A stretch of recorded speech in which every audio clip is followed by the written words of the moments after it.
자, 이제부터는 조명의 여러 가지 파라미터를 조정해서 전체적인 분위기를 조절해 보겠습니다. 저는 여기 집과 주변이 대낮처럼 환하게 밝았으면 좋겠는데요. 그렇게 하기 위해서 먼저 태양의 위치를 좀 높여 볼까요? 이 디렉셔널 라이트가 태양이라고 그랬었는데 각도를 조금 높여서 더 밝은 날을 만들고요. 밖에서 온 더 밝은 날이 되죠. 그 다음에 집 안에 있는 형광등, 렉트 라이트였는데 형광등의 밝기도 좀 세게 해보겠습니다. 아주 밝게 이렇게 한번 해볼게요.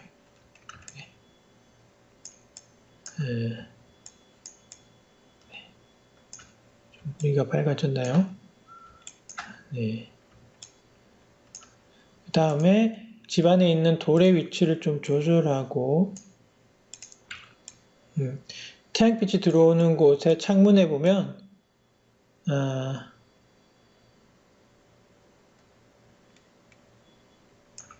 빛이 들어오는 게 이렇게 보이는데요. 이 빛의 효과를 더 강렬하게 해주기 위해서 한 가지 트릭을 사용할 수 있습니다. 어떤 트릭이냐면 스파트라이트를 하나 추가해 보겠습니다. 스파트라이트를 추가해서 여기 창문 앞에 추가하는 거죠. 실제로 창문 앞에 스파트라이트를 달 리가 없는데 우리는 그냥 태양의 효과가 더 극대화되는 것처럼 보여주기 위해서 한번 달아보는 겁니다.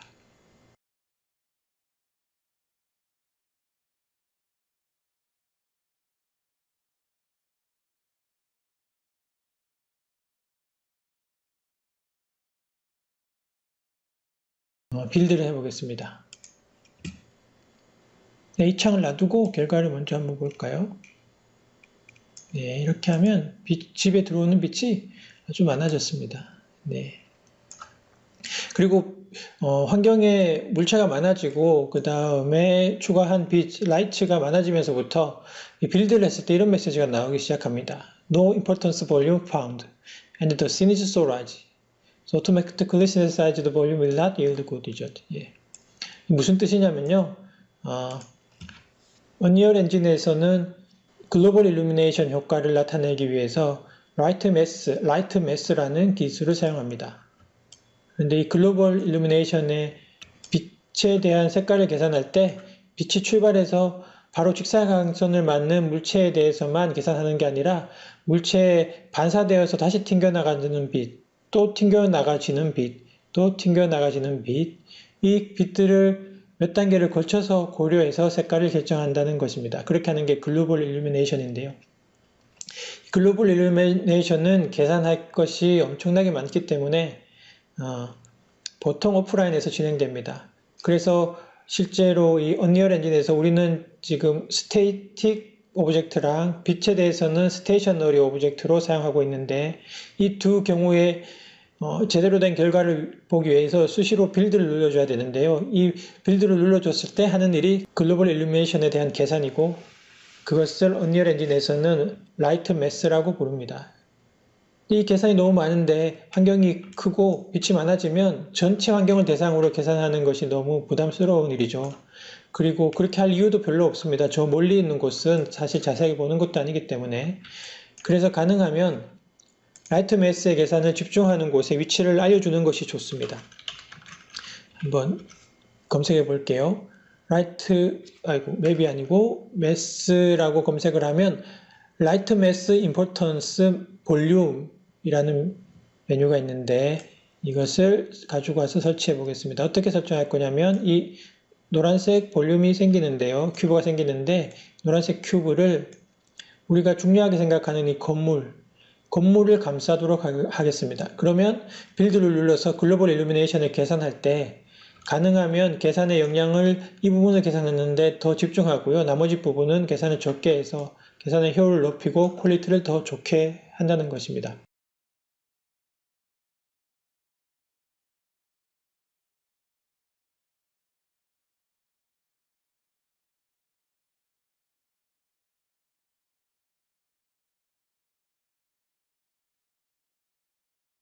됐습니다. 이렇게 하면 이 노란색 라인으로 표시된 이 큐브 안에 있는 물건들을 더 집중해서 라이트 매스 계산을 하겠다는 뜻입니다. 우리가 만든 건물은 사실 비교적 복잡하지 않기 때문에 이걸 설치한다고 해서 결과에 큰 차이를 볼 수 없을지는 모르는데요. 그래도 앞으로 더 추가된 물건들이 있을지 모르니까 이렇게 하는 것이 좋습니다. 설정해 주는 것이 좋고요. 이 부분에 대해서 계산을 얼마나 더 많이 할 것인가, 디테일을 얼마나 더 살리고 더 사실에 가깝게 할 것인가를 설정해 주기 위해서는 오른쪽에 보시면 디테일 말고 이 월드 세팅이라는 게 있습니다. 월드 세팅에 보시면 여러 가지 메뉴 중에 라이트 매스라는 부분이 있는데요. 이 라이트 매스에 있는 여러 가지 파라미터들을 대체로 수치를 높이면 계산을 더 많이 해서 더 사실적인 표현을 가능하게 하는 거고, 수치를 낮추면 계산을 좀 적게 하되 사실적인 부분을 좀 줄여나가는 것이겠죠. 이 부분을 설정을 바꿔보는 것으로 여러 가지 효과를 한번 확인해 볼 수 있을 것입니다. 숫자를 많이 높이면 대신 빌드했을 때 시간이 더 많이 걸립니다. 우리도 이렇게 해서 한번 빌드를 해볼게요. 네, 빌드를 했더니 결과에 조금의 변화가 있는 것 같습니다. 바닥 부분에 디테일이 더 살아난 것 같기도 한데요. 어쨌든 조금 전에 메시지가 나왔었죠. 그 임포턴스 볼륨을 설치하라는 메시지가 나왔는데 그 메시지는 더 이상 안 나오게 되어 있습니다. 그리고 더 밝은 대낮처럼 보여주기 위해서 이 디렉셔널 라이트에 있는 이 햇볕을 표현하는 디렉셔널 라이트에 있는 효과를 몇 가지 볼 텐데요. 먼저 디렉셔널 라이트를 선택하고 이 디테일에 가보면 디렉셔널 라이트에 관한 여러 가지 속성들이 있는데 그 중에서 이 라이트 샤프트라는 것을 보겠습니다. 이거는 뭐 우리나라로 번역하면 빗줄기, 뭐 섬광 이렇게 되겠죠. 이 중에 라이트 샤프트 블룸이라는 게 있습니다. 빛이 번져서 화사하게 보이는 효과인데 한번 켜볼게요. 켰더니 태양빛이 내려와서 주변이 눈부신 게 표현이 되는군요. 네. 그 다음에 이 라이트 샤프트 오클루전이라는 것도 한번 켜보겠습니다.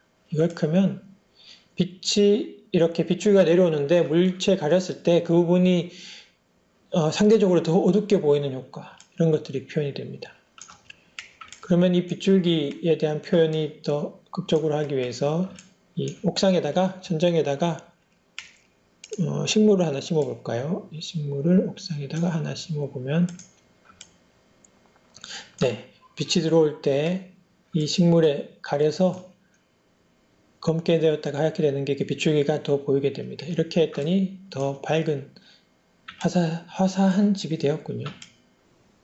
네, 그런데 지금 보니 스피어 리플렉션 캡처 액터를 이 바위 모델과 같이 옮겨줬어야 됐는데 옮겨주지 않았네요. 지금 옮겨볼게요.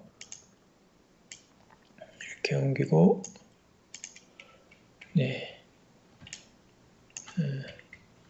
다시 빌드를 하면 결과가 업데이트 될 거고요. 빌드하기 전에 한 가지 더 추가해 보겠습니다. 포스트 프로세싱이라는 건데요. 포스트 프로세싱 볼륨이라는 겁니다. 포스트 프로세싱은 영화에서는 영화 후반 작업이라는 뜻으로 쓰이는데 3D 그래픽스에서는 3000 렌더링이 끝날 때쯤에 되었을 때 그래픽스 파이프라인에서 대부분의 데이터가 2D 형태로, 이미지 형태로 바뀌었을 때 그때 새로운 특수효과를 추가하는 기법을 말합니다. 3000 데이터를 처리할 때보다 2D 데이터로 변환된 후에 처리하는 게 계산 시간이 많이 빠르기 때문에 실시간으로 특수효과를 추가하는 데 많이 도움이 되죠. 이 포스트 프로세스 볼륨도 조금 전에 설명했던 라이트 매스처럼 적용을 받을 영역을 선택해야 되는데요. 이 넉넉하게 줘볼게요. 디테일에서 이 스케일 조정해서 설명할 수 있습니다. 10배, 10배, 10배 이렇게 크게 만들었습니다. 그리고 위치를 조금만 옮겨볼까요? 위치를 앞으로 조금 더 옮겨보겠습니다. 여기서 해보고 싶은 포스트 프로세싱은 이 렌즈 포스트 프로세스 볼륨을 선택한 다음에 디테일에 가보면 렌즈 부분에 렌즈 플레어라는 게 있습니다. 실제로 카메라를 사용해서 뭐 사진을 찍거나 동영상을 찍을 때 렌즈의 굴절 때문에 직사광선을 받을 때 생기는 특정한 패턴들이 있는데요. 한번 볼게요. 예를 들면 여기 보이죠? 렌즈의 패턴들. 이런 것들이 눈이 아주 부신 날이니까 지금 설정이 이런 게 보이는 게 당연하겠죠. 만약에 카메라를 사용한다면 말이죠. 그래서 마치 카메라로 촬영한 것 같은 효과를 주기 위해서 이렇게 포스트 프로세스에서 렌즈 플레어를 넣어 볼 수 있습니다. 이 포스트 프로세서는 포스트 프로세스 볼륨을 지금 넉넉하게 설정한 이유는 여기 안에 들어갔을 때만 보이는 거예요. 밖에서 있으면 플레이를 눌러서 한번 해볼게요. 멀리 있으면 포스트 프로세스 효과가 없는데 가까이 우리가 설정한 포스트 프로세스 볼륨 안에 들어가면 그때부터 이 렌즈 플레이 효과가 보입니다. 네, 렌즈 플레이 효과가 잘 느껴지나요? 네, 여기 이렇게 보이죠? 이게 좀 약하다 싶으면 네, 포스트 프로세스에서 렌즈 플레이 인텐시티를 이렇게 높이면 더 극적으로 보이고요. 이 포스트 프로세스에도 블룸 효과가 있습니다. 빛을 산란시켜서 더 이렇게 화사하게 보이는 효과인데 선택을 해서 인텐시티를 켜고 이렇게 높여보면 강도를 조절합니다. 빛이 산란하는 강도도 조절되면서 이 렌즈 플레이 효과의 강도도 조절되는 거죠. 지금은 너무 세네요. 네. 그리고 또 포스트 프로세스를 잠시 만져보면 재밌는 효과들이 많이 있는데 예를 들어서 이미지 이펙트에 보면 이 비그네트 인텐시티라는 게 있는데요. 이게 증가시키면 어떻게 되는지 볼게요. 화면에 보이는 영상에서 주변 부분이 어두워집니다.